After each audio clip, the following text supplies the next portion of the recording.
Okay, so for anybody that doesn't know who I am, I'm Sue Reid. My publication is Confidence Matters.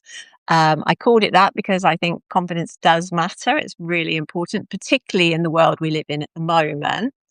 And I spent 42 years in retail banking, retired in 2019, became a life coach. I wrote a book. I now write on Substack about confidence. So that's me. So do you want to introduce yourself, Matt? Hey everybody, my name is Mac Dohm. I started my Substack originally in 2021, but I didn't really start writing in it and podcasting until 2023. But my publication, my podcast is called Porn Free Millennial. I'll be talking about it today, but a big part of what I do is spreading awareness of how to break free from it. Cause I know there's a lot of people that struggle with it. A lot of people that struggle that might not even think it's a problem. And it really impacted my life in a lot of negative ways. And I think where I'm at in life, I want to share my knowledge, share my experiences, and also interview other people that have experienced it, that have different perspectives on it, just to bring a fresh take to it, and really just talk. Talk through things, have discussions about it, because it's one of the topics I think that a lot of people don't want to talk about. Typically, it's one of those things that people just kind of, it's like that elephant in the room, that Yeah. phrase, like, hey, I don't want to talk about it. And I think it's something that we do need to talk about in this day and age. We were just talking about technology and how connected we are. Well, that's the thing with porn too. It's a lot of people are connected to it, and it has a lot of impacts that are, I believe, negative. So that's a little bit about me, though. Yeah, I totally agree. I mean, the thing is, it's like, well, I'm guessing it's like any addiction. It's okay when you start off with something. A little bit doesn't really hurt anybody. But then when you get into it deeper and it becomes something that you can no longer live without, that's when you've crossed that line and it's going to start affecting your life. Like any addiction, like drugs, alcohol, gambling, they all end up ruining your life if you let them get out of control. Yeah, and I don't know if you've ever followed like Gabor Mate. Yes, love Yeah, him. Dr. Gabor Mate. He has such a great definition. I pulled it up. Addiction's any behavior that a person finds relief and therefore craves in the short term, but suffers negative consequences in the long term and doesn't give up despite the negative consequences. And I really connect with that view of addiction. I mean, I think that word, I think there's like a lot of outdated ways that people relate to it. I think it's so widespread now, I think, right? Because it's the behavior itself. And I think in my life, it took me a really long time to really figure out, like, oh, like to name it and to be like, okay, this is like an actual behavior that there's long term consequences, but I still can't give it up, and that's when I started to get help. But yeah, I think you put it pretty well there. There's a lot of them, and I know there's a lot of people on Substack that I've crossed paths with that talk about different types of addictions. So I think it's great to have that community where people are sharing their stories and trying to help other people that might be Yeah. struggling.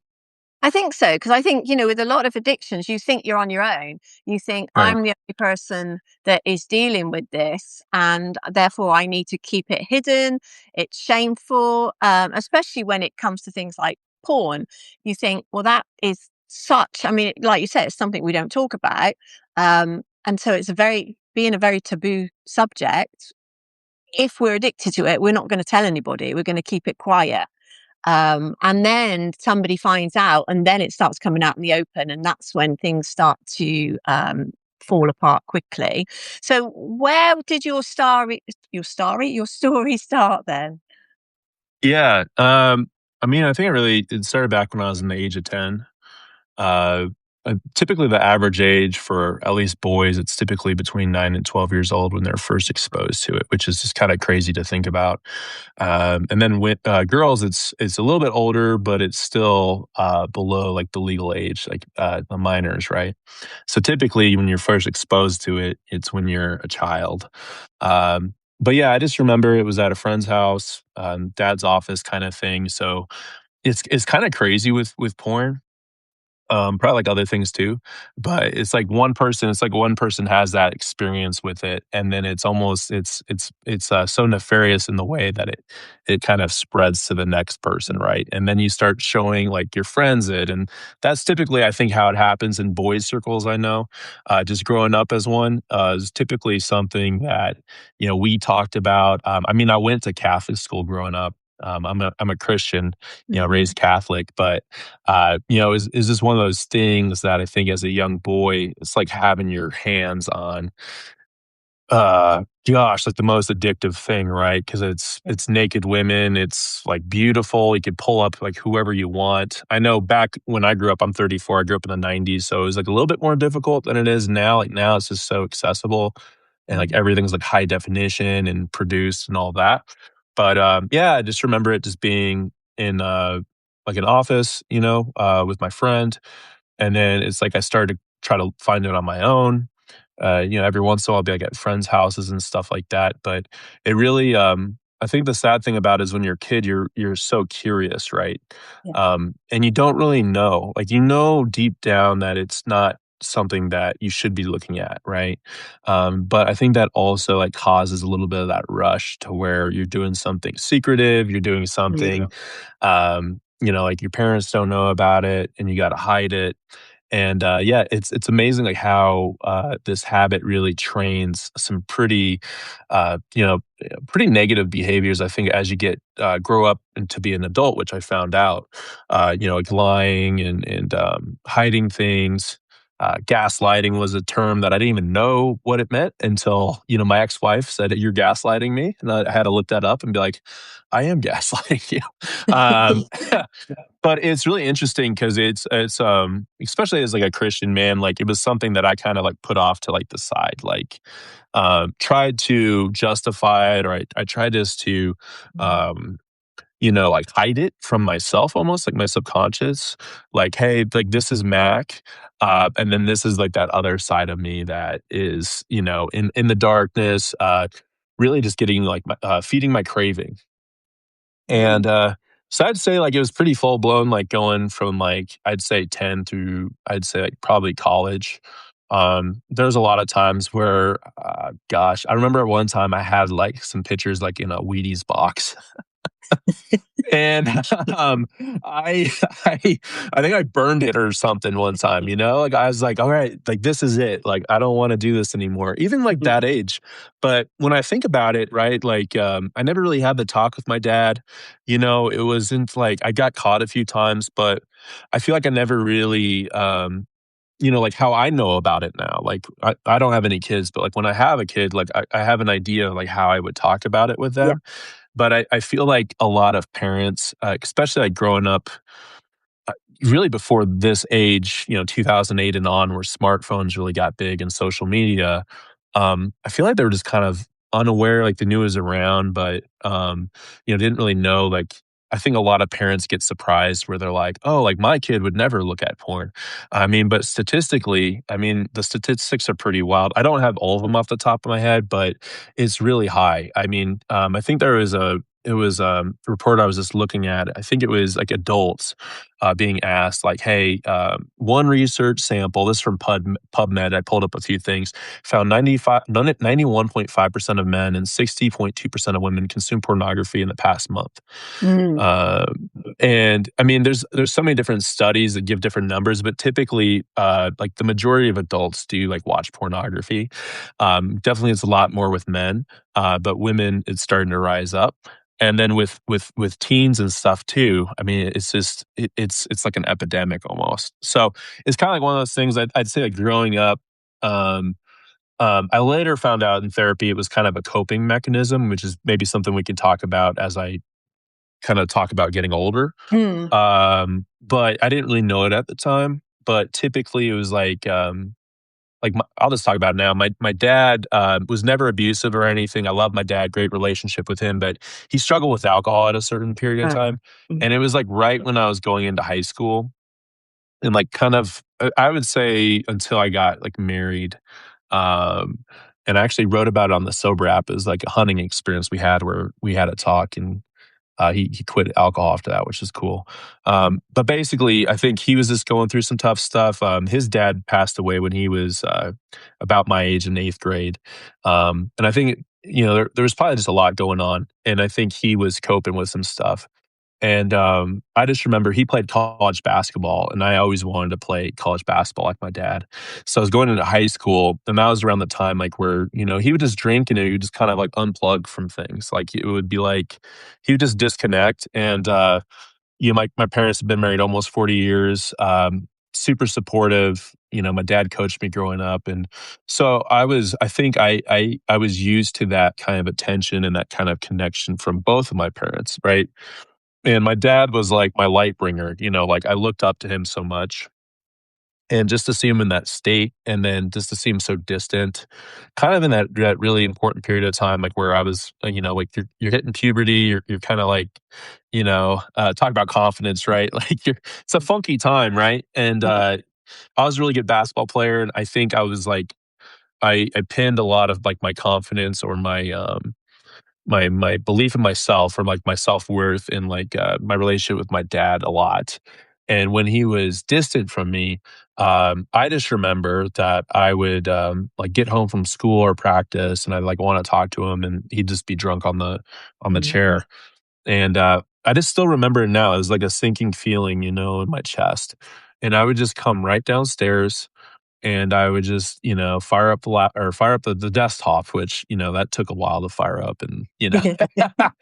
But, it was like this, like, almost like a ritual, right? Yeah. It'd be like right when I'd have that feeling, right? That feeling of, I'm not valued, he doesn't love me as much as he loves, like, the escape, Mm. and, Mm. I think, I internalized that, and that really, I think, locked in, um, it as an addiction because I think initially when you're younger, right, I think it's more of like a curiosity, and it's just Yeah. something that I mean, it's kinda wild when you think about it, right? Like, until the internet, I mean, to be able to, see a woman naked, right, is like you'd have to, like, earn that privilege, Yeah. you know? Thinking Yeah. of like, it's something Yeah. that you'd have to earn, like, a woman's approval for, and all of that.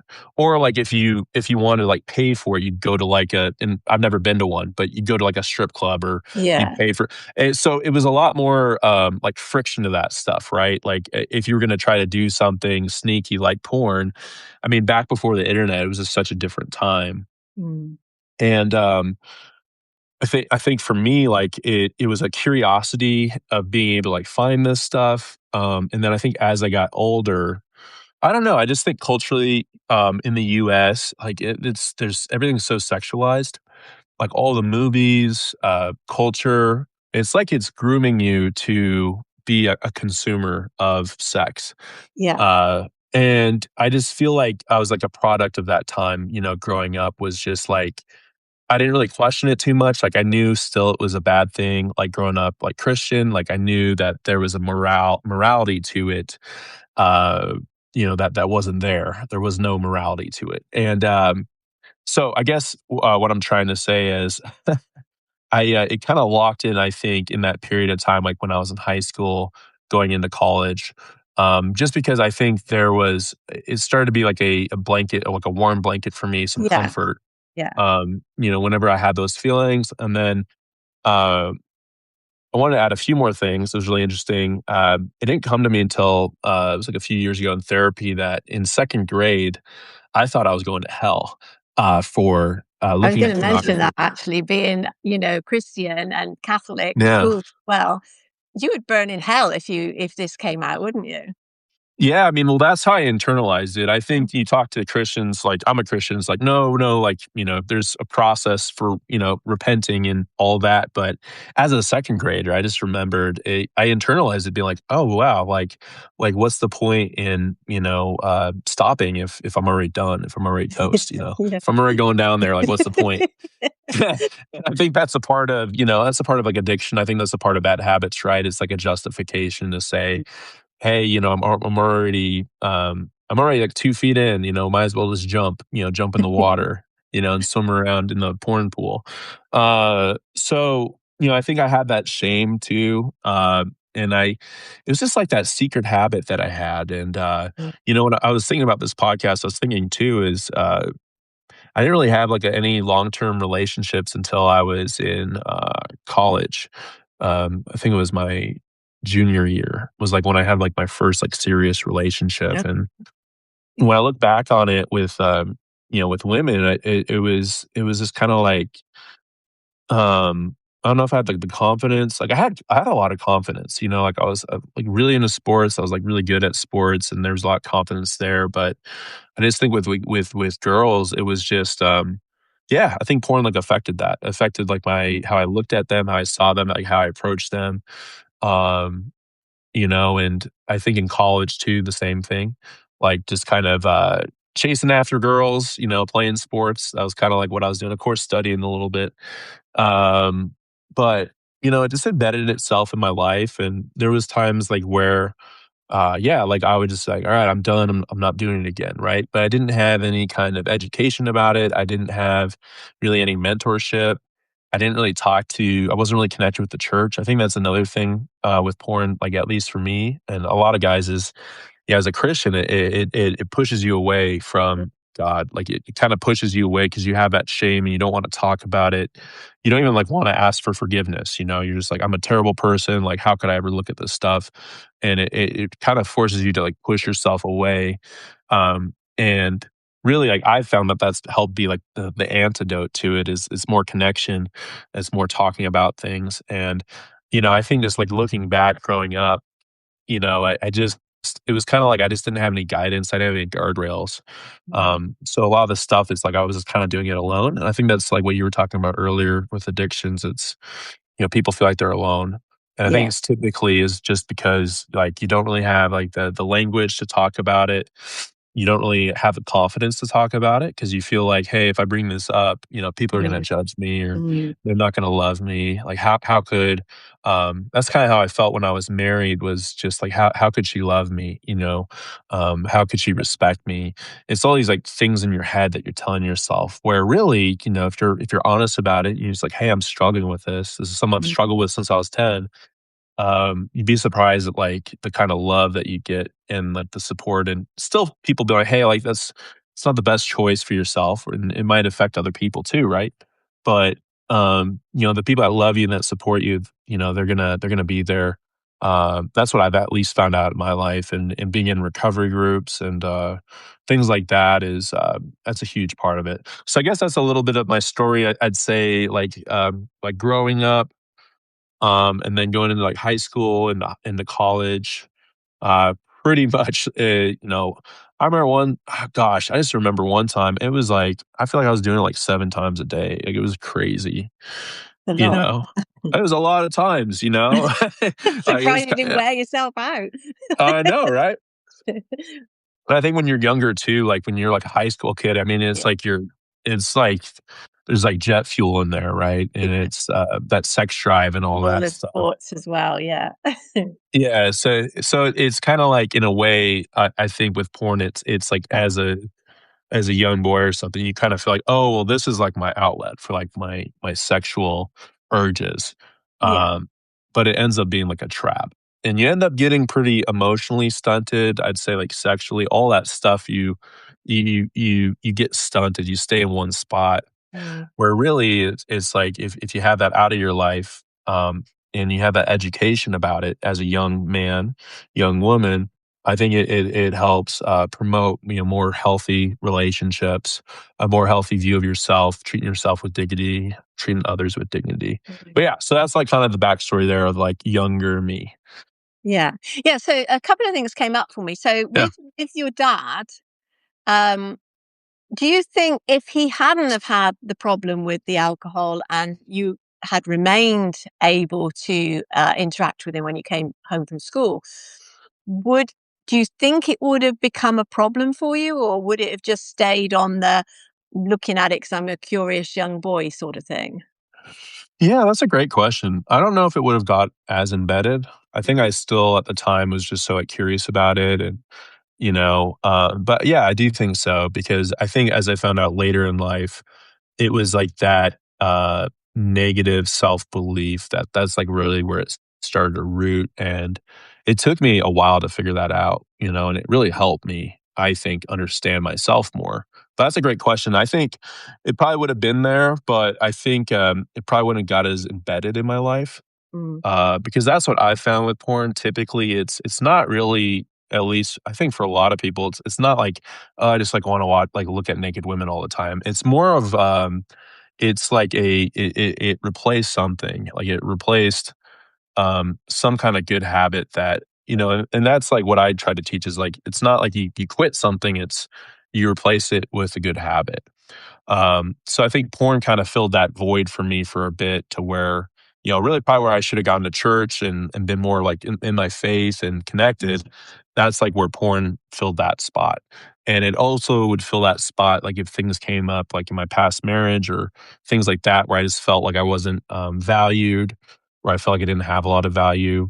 I think those were the times that like it was just like that, like it was just like boom, okay, now I'm gonna go to this even if I've been sober for it for like a year or 2, those urges would build up. So, no, that's a great question, though. I think it would have helped yeah. for sure. Yeah, yeah, because I think it's kind of like you said, it's a replacement. So what you got from your dad wasn't there anymore. And Mm, so therefore you needed to replace it. And then you found that you got, I guess, the dopamine hit from looking at mhm. the porn. And obviously that feels good. And this is how addictions start because we want more of that. And because your brain likes it. So your brain is forever saying, oh, we need some more, we need some more. And then you get on this road where you cannot stop. So when you got married then, how old were you when you got married? Let's see, I think it was 20, it was back in 2017. So I'm 34. So, gosh, I was like 27, I think. It was 27, 28. Right, yeah. Yeah, And so then, relatively yeah, yeah, young. And then, my ex-wife, she was 4 years younger than me. okay. So she was younger. So we were both Yeah, pretty young when we got married. yeah, yeah, so you got married young, and did you when you got married, did you think, "That's it, I don't need the porn anymore?" Yeah, no, that's a common thing I think, in recovery circles is typically we think, "Hey, I made it married. I get to have sex with the same beautiful woman, like, the rest of my life, like, this is great, it's all figured out now." But didn't quite happen that way. But yeah, I remember going into it, like, I think I was, like, sober from porn probably for about, like, 8 months or so before we got married, maybe a little bit longer. We did, like, the whole marriage counseling thing with the pastor that married us, and Mhm, you know, I think, like, I felt pretty confident about it because I think there is, like, a little bit of that honeymoon stage, where, yeah, like, you're not even thinking about porn because you're just so infatuated, with your partner, and, that was definitely me, and I think, it was kinda like once we got married, I think it was about 6 to 8 months after that, that's just when, yeah, like, life kinda settles down, mm, these things that are not healed within you, they'll start to creep up, you mm, know? And, at the time, still, I just did not have any, like, great education about it, and, we got married in November 2017, and I remember it's kinda, like, right before my birthday in May. Yeah, I was just, like, looking at something I shouldn't have, and she caught me, and I still remember, like, where it was, I kinda have that memory where I remember things like that, but, yeah, I just remember, she was just really upset 'cause I was just not being honest about it, that was the biggest mhm, thing, really, and, um, it was just like, I don't know, I just when I look back at it, it just felt like I was, like, possessed, I was just kinda, like, drawn to it, and I couldn't stop looking away from it, even though I loved her so much, right? mm, And thought she's beautiful. It was just still this habit that got initiated again. And, yeah, I just remember that was a pretty important moment because I remember she's like, "Hey, just take a weekend, and, like, just kinda figure yourself out because I don't really wanna deal with this right now." Like, she was upset, mm, rightfully so, and because I just got so defensive, because really it was the first time, like, in a relationship, really, like, ever, where, like, a woman called me out on it, yeah, on my crap, and, I just didn't handle it well, I was just immature, my emotional intelligence. I did a podcast episode with the counselor Jeannie Hoskin, who's also on Substack. We had some really good podcasts about like developing emotional intelligence and how to give a proper apology. And I mean, I wish I could have used some of those back then, because looking back, I just was terrible. It was almost like it was her fault for finding this stuff, and I just look back and it makes me cringe. I'm just like, wow, like yeah, no kidding, she was upset. But yeah, my grandparents, they built a cabin in the mountains of Colorado. That's where I'm from. Um, I love that place. It's like one of like a refuge. Now my uncle's on Yeah. it. But it's about like an hour and a half from Denver. Just beautiful, like 6 acres. But I remember going there with my dog Bo, and I was in the parking garage, and I just remember like just on Apple Podcasts or Spotify, I was just like, is there like porn free stuff? Like, is there anything out there that like, cause I just didn't know. Again, it's like, I think a lot of people, when they kind of know it's a problem, but it's this like there's a whole world out there. And like Tell I yourself. write about it. Yeah. Well, go ahead. Yeah. Yeah. Like I was gonna say you there's, tell yourself it's not. yeah. And it's like, you don't know what you don't know. And I just remember I found, I think what happens a lot when people have like a rock bottom moment like that is um, like I found like a Christian therapist. So I said, hey, I booked a call with him. Like I went to the mountains. I think when I got back, I called him. So I was like, it's like you got to make a game plan, Yeah. and it unfortunately kind of happens when you're already on your back foot, and like you initiated this, you caused the pain. But yeah, I basically was like, okay, I'm gonna start educating myself. I'm gonna go to this Christian therapist. And I remember it was Porn Free Radio was what I found. And his first episode was about coming clean. I still remember it. I actually interviewed him. It was really cool on episode 50 on my podcast. It was like interviewing like your hero because, Yeah. and that's kind of where I got the name a little bit, Porn Free Millennial, Porn Free Radio. And, yeah, it's just like I binged so many of his episodes. I think I listened to like over the weekend, I might have listened to like 20 or, 30. Um, and it was just crazy. I remember doing that. I had the book, Discipline Equals Freedom by Jocko Willink. I read that.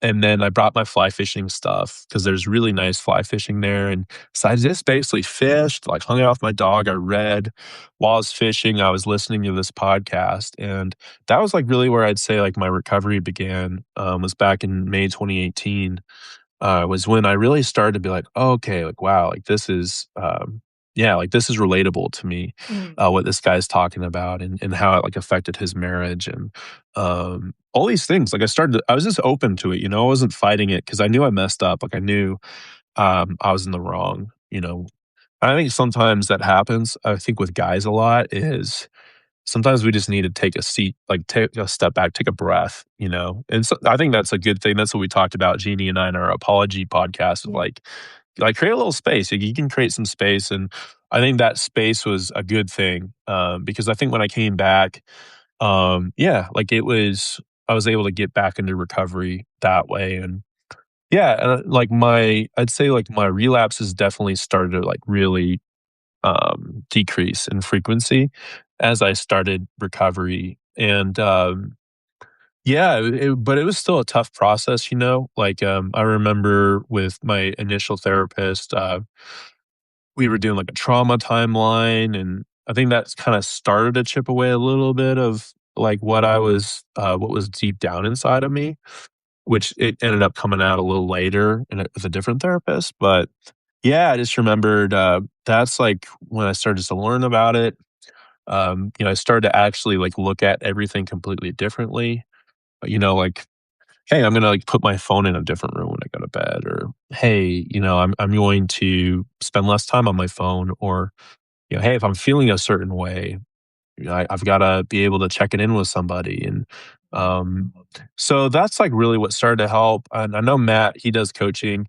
I think I did a little bit of coaching with him too. So that just started to help. And then yeah, I had some good streaks. I think I started to like get my confidence back there. And the confidence, I know you talked about this on your podcast, but I think the confidence really was, I always thought of myself, and I think a lot of people thought of me as like a trustworthy person and Yeah. a person. I think confidence a lot of times is, hey, if I say something, I'm going to do it. Like, you can.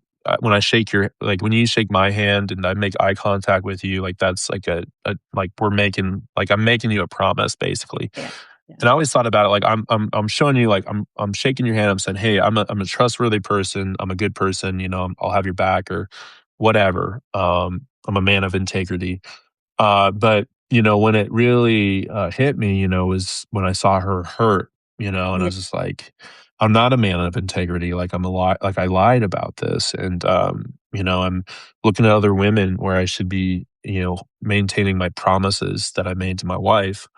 And I think that was, like, a big shock for me, like, it really hurt my confidence a little bit just because I was like, "Wow, like, you're a fraud," kinda thing, and she definitely didn't hold back on things too, you know, out of hurt, you know, which is we have a good relationship now, which is a Yeah. blessing, you know, we still talk from time to time, but, I mean, yeah. sorry, I was gonna say, I forgot what I was gonna say now. I mean, yeah, I mean, you say, you know, you weren't trustworthy, you weren't a man of integrity, but you were a man with a problem. So an addiction is a problem. So for me, it doesn't mean you're not trustworthy. It doesn't mean you haven't got integrity because, you know, you are. It probably, you know, if I asked you to do something, you would have done it for me if we were friends. But this is something, it's kind of an, like you said it, right at the beginning, it's another side of you, it's something else, and it's a problem. Um, that needed to be sorted out. So I wouldn't look at, you know, look at that situation and think, well, no, you haven't got any integrity, you're untrustworthy. But of course, from your wife's point of view, she's not Right, thinking clearly because you've just hurt her. You've just completely let her down. Because right, from a woman's point of view, we think, well, what's wrong with me? Because right. we're brought up that we're supposed to look perfect, and none of us ever think we do look perfect. So Mhm, when we see men looking at women mhm, on screen, we think, well, there's totally. obviously something wrong with me. So you Yeah. cannot love me. I cannot be good enough for you. So this is why she's hurt. Yeah, that's the saddest part about it because it's like the culture sets the women up, you know, to say, "Hey, like, here's Absolutely. all these, like, crazy expectations for women," right?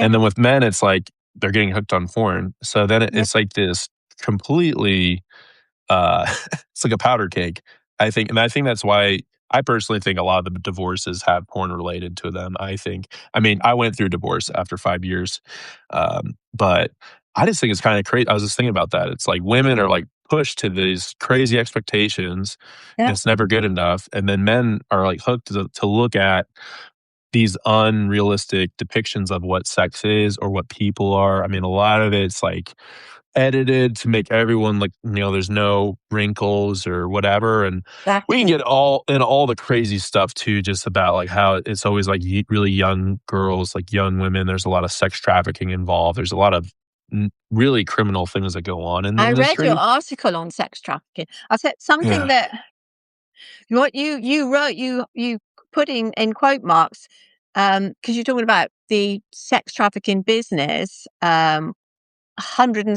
billion business yeah, now, which is yeah. that like really shook me.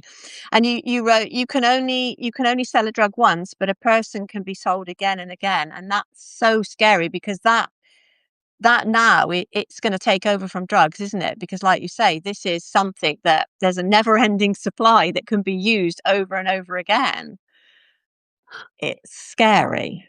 It is scary, and I think, you know, we often think about it, you know, being in first world countries of, you know, this, "Oh, it's all in Cambodia," or, you know, wherever, but, Yeah. I mean, Yeah. the US, I think, is one of the top countries, if not the top, in, uh, sex trafficking, right?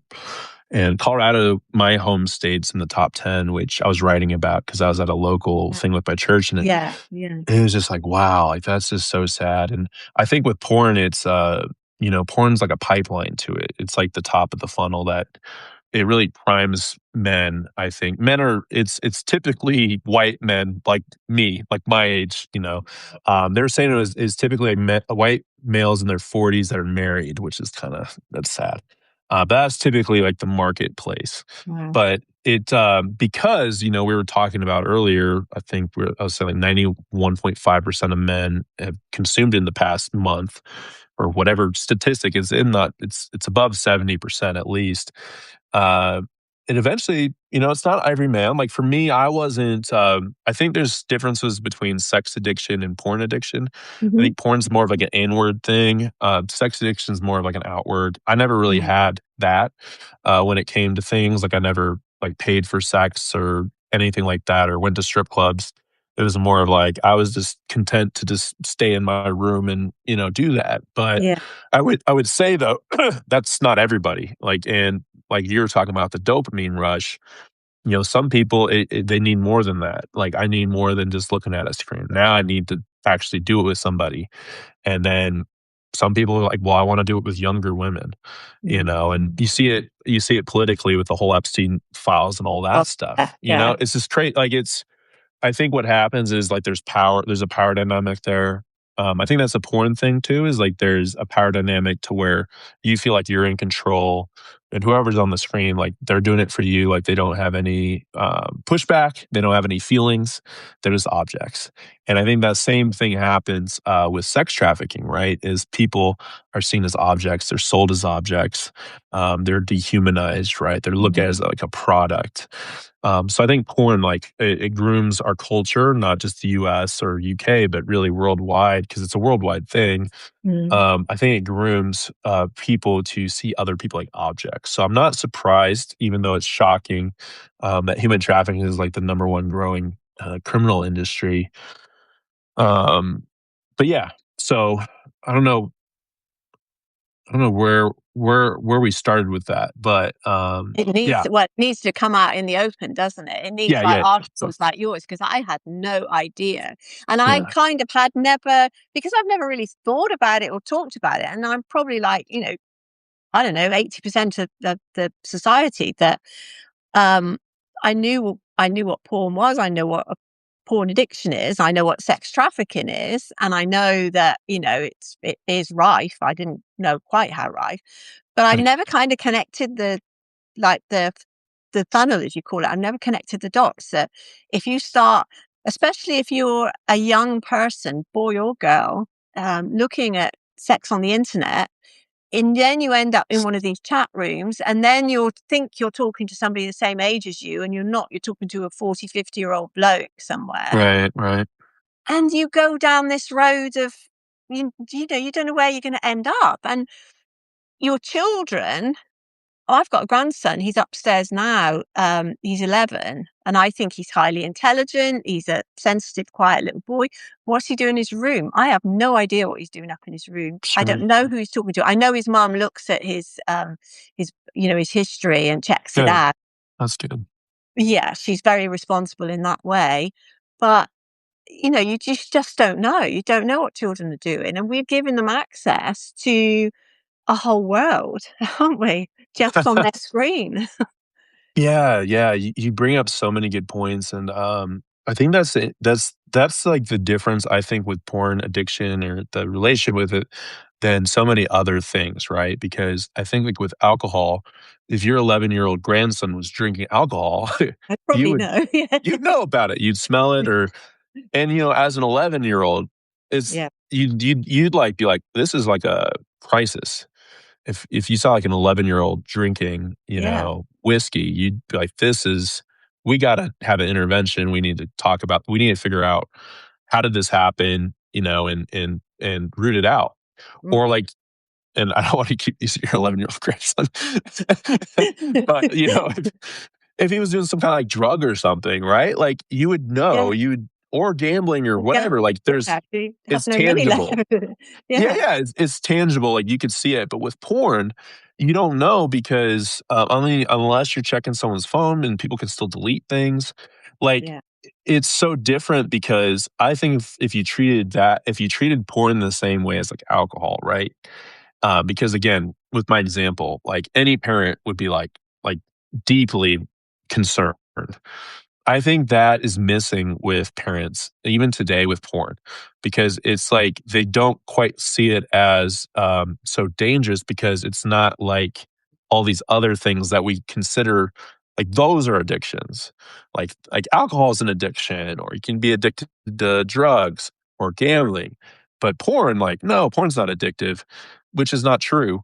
Um, but that's like I think that's where we need to change our mindset as a culture, as human beings, is treating it the same way, where it's not something that we just laugh off and say, "Oh, boys will be boys." Yeah. Um, it's more of like, no, like this is actually like gonna affect your young boys' confidence in their self, their relationship with herself. I mean, I was just talking to a guy in my last podcast that was talking about how he had issues with getting erections. Like it didn't work because it like you train yourself to like ejaculate to porn to where if you're like with your wife or whatever, right? Um, you can actually get yourself to where that's not satisfying or that's not Mm. like your body is not tuned into that, so it's harder to get aroused. Yeah. And I think that's a big deal. I mean, you can hear there's a lot of discussion about it publicly about how like younger men are having like they call it ED issues. And then you have all these like pharmaceutical companies in America. It's crazy because, we have these crazy commercials all the time with pharmaceuticals. It's like wild. It's like the dumbest thing ever. But you see them sometimes. Like you have ED commercials and it's like younger like men like using them. Luckily for me, I never had that. That never happened to me. But I've talked to a lot of people that it has happened, and that's another thing, right? Is like it's not just affecting how you're looking at people, how you're treating people, but it's also affecting your body. I mean, I had so many nights too where I'd be up like all night, Mm. like wasting so much time doing that. And like if I could like count out, it'd be kind of interesting to see like if I have like a tracker to say, hey, this is all the time that you spent, on porn in your life, Oh, it'd be and it'd scary. be like, I'm like, ah, and What then else did you have done with your time? like now the graphs, now the line graph's going Yeah. down, thank God. But I mean, yeah, like that was a big point of my time where like just think about all the potential, right? All the potential. And it's like, what is it doing for us, right? I think that's the thing too that you have to think about is like, what's the benefit that it's bringing me? And when I look back, I'm like, I don't see any benefits. I think initially I thought there were benefits. I thought like it was teaching me about sex. I think that's Which it another probably thing too. was to begin with, initially. It gave you an idea, but then Right. you got the dopamine hit, which was a good thing, but then it goes too far.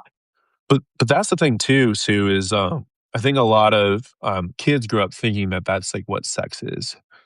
And as things have progressed, I mean, like I think like the number one searched category is incest or it's rising.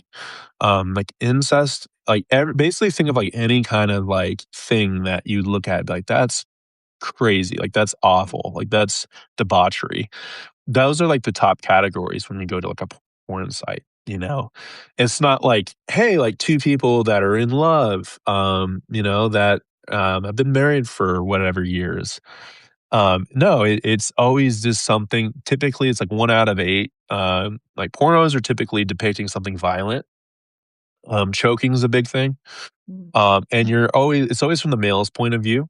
So the woman's always subservient. So it teaches you as a young guy, like women need to be subservient to me, you know, like they and I think it's kind of like maybe a running joke when you date or something, but like opening the door, doing something chivalrous. I think when you're younger, you're like kind of doing something nice in a way so that hey, I can see them naked later. It sets up these different like incentives to where now where I'm at now, and I'm desexualized my brain. It's like no, you can be chivalrous, you can be a good person, and you don't have to expect anything in return. It's not a transaction, and I think that's what porn develops in the mind. It's like a transaction. Like I'm spending my time doing this. This is what I'm paying, Mm. or money, like people do OnlyFans and different things like that, where you actually Mm. will pay for something, right? And that's a crazy growing industry, but um, I guess as I'm talking, right, there's so many like tentacles, I think, that you Many don't really things. think Yeah. about, Because but you know what came up for me? When you said about, well, two things, the subservience and the male dominance, right, that's a power thing. That's a, right, power and control, which women are battling with that all the time. totally. And the other thing was the pharmaceuticals and all the ads. So why would they want to stop this happening when they're making so much money out of it? They're not Yeah, going or to, are they? divorce attorneys and uh, Exactly. Yeah, the whole system is rigged, isn't it? yeah, because I think that's the sad thing. Like I was married for 5 years, and I think for long seasons of it, like it was kind of sexless, and it was like when there was intimacy, it just like wasn't what we thought it would be, Mm. like going into marriage. And I look back at that, it just makes me really sad because I know I'm not the only one that went through that. That's part of the reason I talk about it, and I am so passionate about it, right? Because I think when people, I think like um, the relationship between two people and the intimacy is a beautiful thing.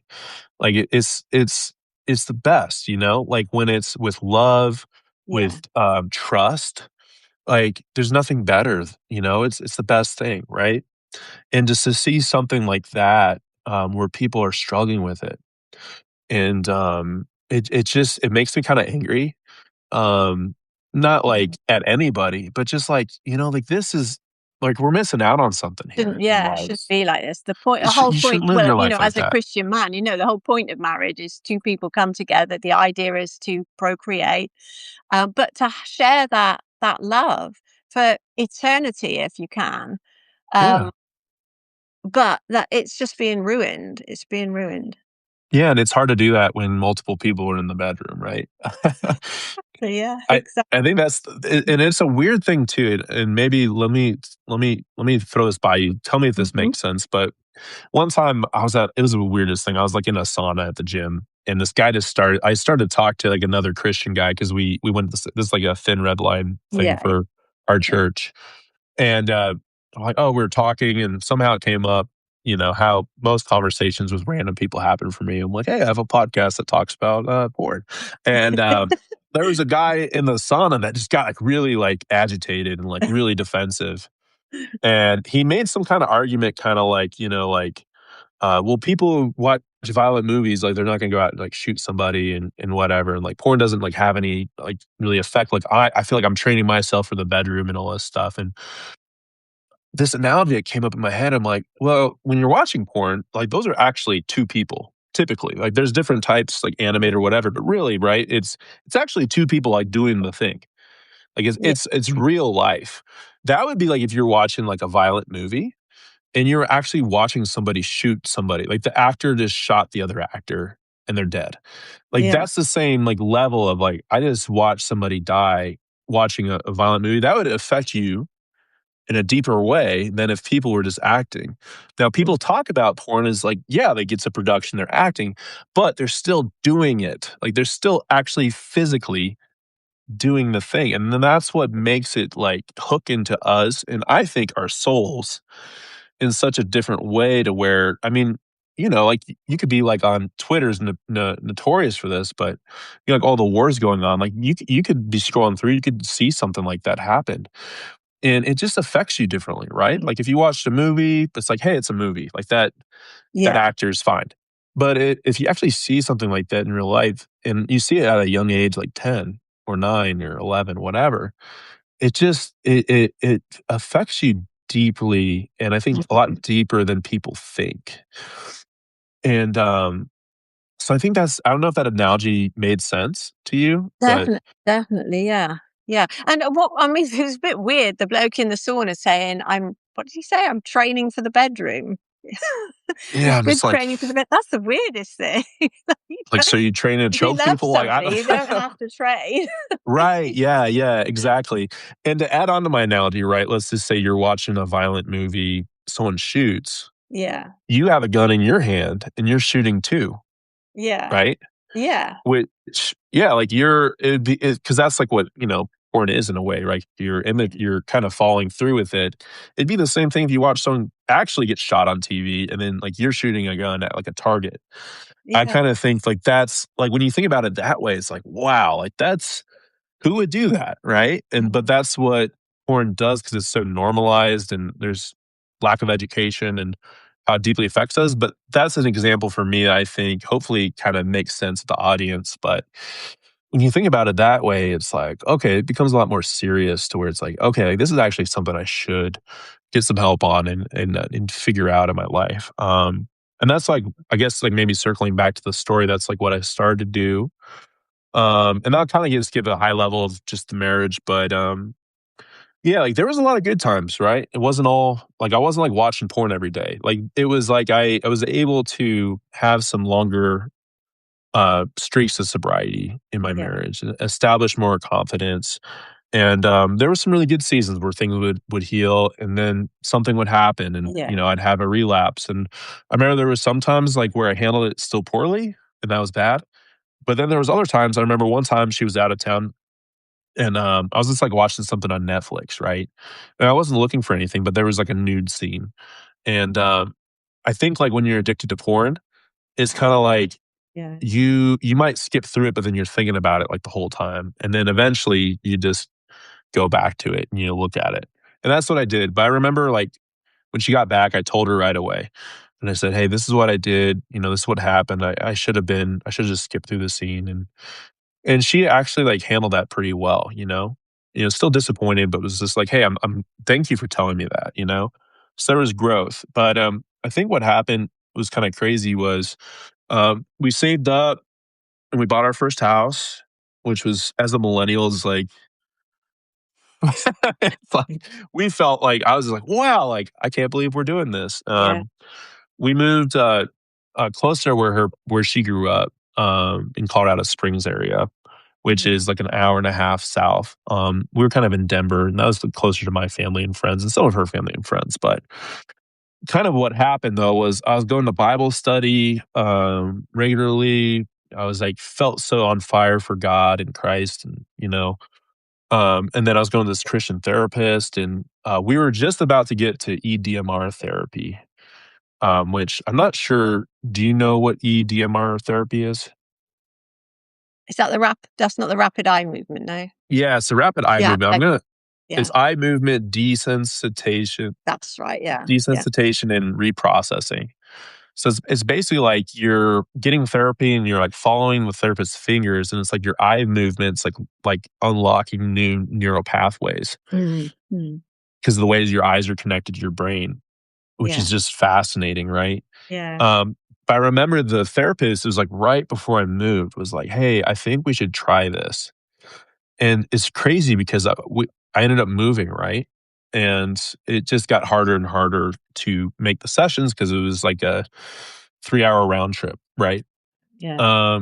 So this kind of sets the stage was I was doing really good with I think I was like 2 years sober or something like that, and I was doing really well. We just got a house, as millennials, like beautiful. Like Colorado Springs is like one of my favorite places. I don't know if you ever heard of Garden of the Gods. No, no. It's I think it's like one of the most viewed national like natural monuments in the United States. But Okay. there are these beautiful like red rocks that shoot out of the ground, Ah, and I've seen the picture. I didn't know what it's called, but I've seen the picture, yeah. yeah, there's a few of them in Colorado. There's one closer to Denver is called Red Rocks, and that's like actually Okay. like an amphitheater where a lot of people play. That's like if you're ever in Colorado, go to a concert at Red Rocks. It's crazy. Okay. But yeah, Garden of the Gods is another really beautiful place. And gosh, I was like maybe a 15-minute run from there. We had deer in our front yard, and I built a garden with her dad, and I love that gardens. I miss it. Sometimes I get emotional thinking about it. I really miss it. I'd walk out and I'd pick chamomile for my tea, and I had potatoes and pumpkins and cantaloupes and peppers and zucchini and everything, right? And it was great. We were building a life, and we ended up at one point, it was crazy. We had 4 cats and 4 cats? 5 cat no, 4 cats and 3 dogs at one point. I probably added some stress to things. I think we were trying to compensate, Mm. and help. But yeah, basically it was just like we were watching TV one night. I think it was like one of those Miss America things was on, and she fell asleep, and I don't know what it was. I think it just I started to lapse in some of my good habits that I had, and the routine that I had. I feel like when I'm not in a good routine, I think that makes me really susceptible. I think I Yeah. sometimes a little ADHD. I probably am. Who knows? It's everyone sometimes thinks they have it. My therapist was like, "You probably have ADHD," but I think, like, having, like, a routine, has always been helpful for me, Mm. and I think, when we moved, we had all this stuff, like, we were repainting the house and all these things, right? So I think that kinda took up the time, kinda like when we were in that honeymoon stage Yeah. of you don't even have time to think about it. But then things settle down, you get in fights, there's stress, whatever. And yeah, I just remember that triggered something. And I remembered when I relapsed, I like my body started to shake. Like I felt like just really like yeah, like I was like, did I just do that? Like did I just because I was doing so well and remember at the time, so this is interesting. My Substack, I actually started it, I believe in 2021, if you look at it, but I didn't write anything.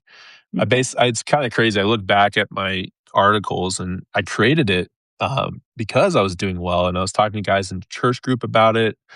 It's kinda like how I am now, was like back then, but Mm. then I just didn't follow through with it. Like, I remember I created Porn Free Millennial.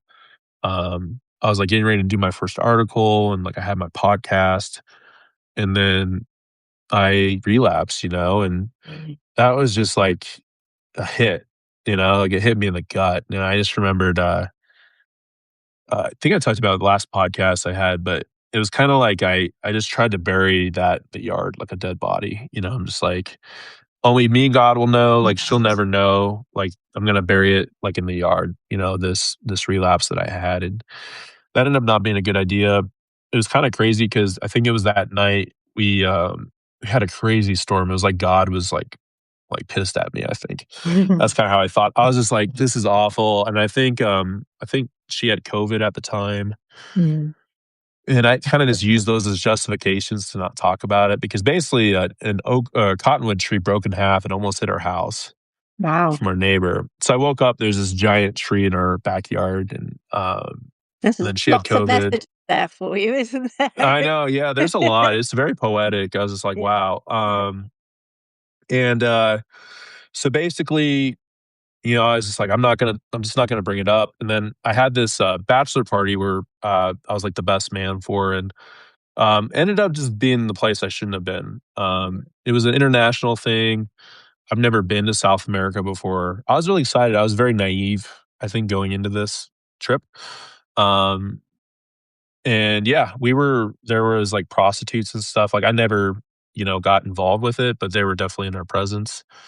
That's why I think, like, thinking about this stuff now that, like, learning about sex trafficking, wanting to get involved, like, when I think back on it, I'm just like, "Wow," like, I didn't even, like, think about that kinda stuff, it gives me a bad feeling in my stomach, but no, I was down there, I was kinda just, like, getting everybody out of trouble, basically, because there's only married guy there. But anyways, went to that thing, and then, um just getting home, I think there was a talk about it because I think she was like upset about that, which Mm. makes, again, a ton of sense. And the worst part about all of this, right, was like I was doing so well with things. And then it just goes to show you sometimes like one little, you give up ground on something or it's like a series of small decisions that you make. And it's just like the decisions not to stick with the habits that were working in the support system or find a new support system when I was in Colorado Springs. That started to eat away at, my resolve. And then, hey, I have this relapse. It's really embarrassing because I've been sober. I've been really good. I'm about ready to write, my new podcast and all this stuff. And then, yeah, and then I had and then this trip. And so it was kind of like this perfect storm where I really, everything hit me. I just remember like the divorce word was brought up, and I had like a panic attack. I've never had one of those in my life. But yeah, I felt like I didn't want to live anymore. Like it was a complete crisis for me Mm. because it was just like all those consequences like hit me on this day where it just changed everything. Like it kind of broke the trust that I was building. It broke the person that I thought I was becoming, that I was becoming. Mm. And I just remember I was just like, why does this matter anymore? Like I just kind of kept saying that out loud. And I was like crying and just completely just out of it, like, and it wasn't like trying to make her feel bad. I just that's how I felt, you know, I just felt like I completely failed at everything. Yeah, but I called the hotline, you know, and just talked it through with somebody. Because I don't know if I was like really like I didn't have any plans, you know, but I definitely just did not want to be there. Like I didn't want to Mhm. live at that time. Like I didn't want to. It was just so painful for me. Yeah, And that's what I talk about too with my faith. Is that was all that was left was my faith. Like I didn't have anything left. at least you have Um, that. yeah, like I prayed to God, and I just remember I felt like I was drowning in this river, Mm. and he was that boulder that, you know, stopped me and was able to get out of the Mm. water. And I always say it's like a boulder just doesn't feel good if you're in a raging river. Like it's gonna hurt, you know. But like I believe the Lord answered and saved my life on that Mm. day, just because it gave me just something like a thread to hold on to where Yeah. I was like, no matter what happens, you know, and I think that was that day. I was like, in my head, I'm like, hey, no matter what happens, like you're loved and like you have your faith. It's, that's kind of like what I had to deal with. But I don't know if you had any questions. I have a few more things I can kind of No, go into, but no, no, I mean, what I was thinking was you were doing really well, and then you went to the bachelor party and relapsed. Sometimes when we still suffering from a low self-esteem and we start to become successful and we're doing really well, right. our subconscious or our inner fear says, "Ah, yeah, but you can't be successful because you know you're gonna Mm, fail, so good let's point. mess it up. Let's just mess it up." And that happens a Oh, I lot, hate that. self-sabotage. Oh, great point. Because that is a big part of it. Not really. I really appreciate you bringing that up because that's something important. Because it does feel like that sometimes. Like you feel like you don't deserve the success. And Yeah, really, when I look back in my past marriage, I mean, gosh, like what could you ask for? You know, more than a great family, a beautiful woman that's, you know, smart, all that stuff, and then like a house. And I'm a hunter. I like to hunt elk and deer, and I'd have like these beautiful deer in my front yard. right. I'd always just kind of like do this to them. I'm like, just, you know, if I could get you, I would, but it's not legal. We had at one time our neighbors across the street had black bears in their front yards, Wow. and they were sitting there for a while. So it was just, you know, just thinking about that. It was just like, wow, like you had all of that, you know, and you traded all that, you know, for this thing. But that's what addiction is like you don't think like you know Nothing else matters in the moment, does it? No. not in the moment, yeah, like, and then you're done. It's like right when you're done, like relapsing, like it all hits you, like freaking a, I did it again, you know. So, anyways, I got connected to this counselor. That really, I love this guy. Uh, he did his therapy out of a dojo. He's kind of in the inner city, helps out like inner city youth. Great guy. He's a Christian counselor, in a Christian metal band. Yeah, Uh, very, I would say, like kind of matched my style, where it's not all conventional. He's kind of unconventional. And I actually did some martial arts with him. He trained me while we were doing therapy, which was so cool. But basically, I started to work with him, and we really clicked. Like, just you know, when you have that relationship, I think with a therapist, it's so helpful to where, you know, they can really talk like you feel like you can like tell them anything, and they're not gonna agree with everything you say, you know, about yourself. Like they're gonna challenge you. And he was just like the right person for that. Cause I mm, think he really held my feet to the fire in a lot of ways, challenged me in a lot of ways. yeah. Um, so I think that was helping me out. And I was doing pretty well. Obviously that she was in a lot of pain. And Mm, um we did couples counseling for a bit, um, and, you know, that was really tough. That was really hard.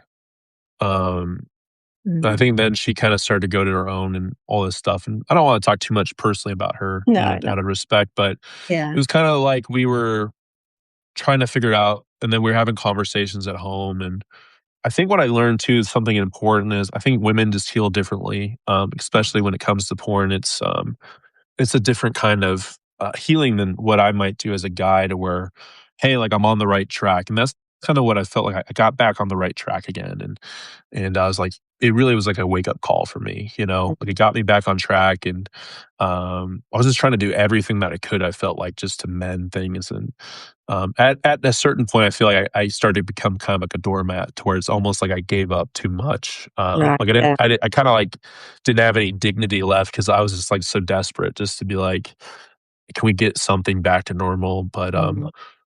that's when I started to do the EDMR therapy with him, and it was just so helpful. I just remembered just so much emotions, because I think that's the thing with EDMR. Like they kind of have to test you just to make sure you're going to be okay going through it, because it can really bring up a lot of emotions and trauma. And it works so well for me, and a lot of people I talk to, it's helped.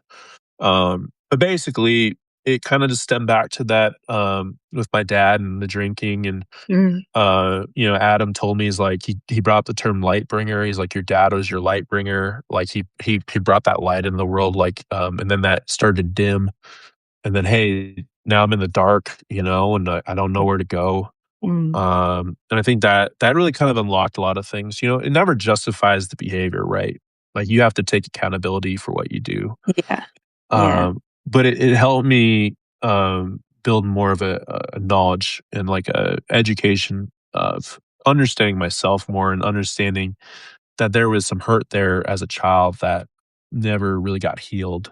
And the porn Mm. was kind of like um, delaying the healing, or you'd heal for a bit and then the scab would open up, you know, Yeah.